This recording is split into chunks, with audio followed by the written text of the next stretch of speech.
जय श्री राम। मित्रों, सीता जी किसी भी तरह से अयोध्या में रुकना नहीं चाह रही हैं। उन्हें भगवान श्री रामचंद्र जी के साथ रहने में अयोध्या क्या स्वर्ग का आनंद है। इसी कड़ी में कहते कहते आगे क्या होता है देखते हैं। अस कहि सिय बिकल भई भारी, बचन वियोग न सकिय संभारी। देखी दशा रघुपति जी जाना, हठि राखे नहीं राखी प्राणा। ऐसा कहकर सीता जी बहुत ही व्याकुल हो गई। वह बचन के वियोग को भी ना संभाल सकी, अर्थात शरीर से वियोग की बात तो अलग रही, बचन से भी वियोग की बात सुनकर वह अत्यंत विकल हो गईं। उनकी यह दशा देखकर श्री रघुनाथ जी अपने जी में जान लिया कि हठ पूर्वक यहाँ रखने में से प्राणों को भी ना रख सकेंगी। भयहु कृपाल भानुकुल नाथा, परिहरि सोचो चलहु बन साथा। नहीं विषाद कर अवसर आजू, बेगी करहु बन गमन समाजू। तब कृपालु सूर्यकुल के स्वामी श्री रामचंद्र जी ने कहा कि सोच छोड़कर मेरे साथ वन को चलो। आज विषाद करने का अवसर नहीं है, तुरंत वन गमन की तैयारी करो। कही प्रिय बचन प्रिया समुझाई, लगे मातु पद आशीष पाई। बेगी प्रजा दुख मेटव आई, जननी निठुर विसर्जन जाई। श्री रामचंद्र जी ने प्रिय वचन कहकर प्रियतमा सीता जी को समझाया, फिर माता के पैरों में लगकर आशीर्वाद प्राप्त किया।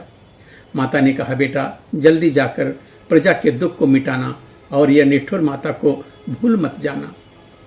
फिर ही दशा विधि बहुरी की मोरी, देखी हूँ नयन मनोहर जोरी। सुदीन सुघरी तात कब होई, जननी जियत बदन विधु जोई। हे विधाता, क्या मेरी दशा फिर भी पलटेगी? क्या अपने नेत्रों से मैं इस मनोहर जोड़ी को देख पाऊंगी? हे पुत्र, वह सुंदर दिन और शुभ घड़ी कब होगी जब तुम्हारी जननी जीते जी तुम्हारा चांद सा मुखड़ा फिर देख सकेगी? बहुरी बख्श कही लाल कही, रघुपति रघुवर तात। कबही बोलाई लगाई, हरसि निरखही गात। हे तात, वत्स कहकर, लाल कहकर, रघुपति कहकर, रघुवर कहकर मैं फिर कब तुम्हें बुलाकर हृदय से लगाऊंगी और हर्षित होकर तुम्हारे अंगों को देखूंगी। लखी स्नेह का तरी महतारी, पचन नयाव बिकल भई भारी। राम प्रबोधु कीन विधि नाना, समयु स्नेहु न जाई बखाना। यह देखकर कि माता स्नेह के मारे अधीर हो गई है और इतनी अधिक व्याकुल है कि मुंह से वचन नहीं निकलता, श्री रामचंद्र जी ने अनेक प्रकार से उन्हें समझाया। वह समय और स्नेह वर्णन नहीं किया जा सकता। तब जाने की सासु पग लागी, सुनिय माय मय परमय भागी। सेवा समय दैव बनु दीना, मोर मनोरथ सफल न कीना। तब जानकी जी सास के पांव लगी और बोली, हे माता सुनिए, मैं बड़ी ही अभागिनी हूं। आपकी सेवा करने की अवसर विधाता ने मुझे वनवास दे दिया, मेरा मनोरथ सफल नहीं किया। तजब छो भोजनी छाड़ी छोहू, कर्म कठिन कछु दोषो न मोहू। सुनी सिय बचन सासु अकुलानी, दशा कवनी विधि कहूँ बखानी। आप क्षोभ का त्याग कर दें, परंतु कृपा न छोड़िएगा। कर्म की गति कठिन है, मुझे भी कुछ दोष नहीं है। सीता जी के वचन सुनकर सास व्याकुल हो गई। उनकी दशा को मैं किस प्रकार से कहूं। 12 बार लाई उरलीनी, धरि धीरजु सीख आशीष दीनी।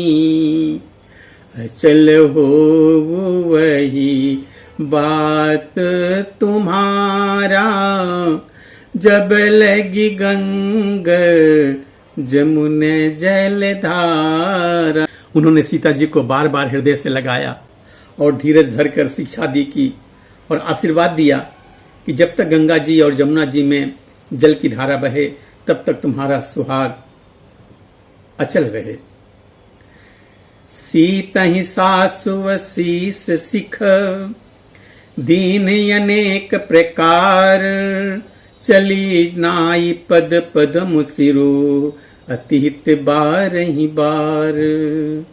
सीता जी को सास ने अनेकों प्रकार से आशीर्वाद और शिक्षाएं दी और सीता जी बड़े ही प्रेम से बार बार चरण कमलों में सिर नवाकर चली।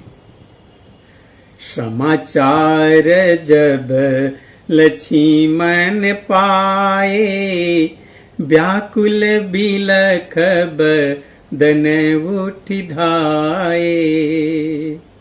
कंप पुलक तन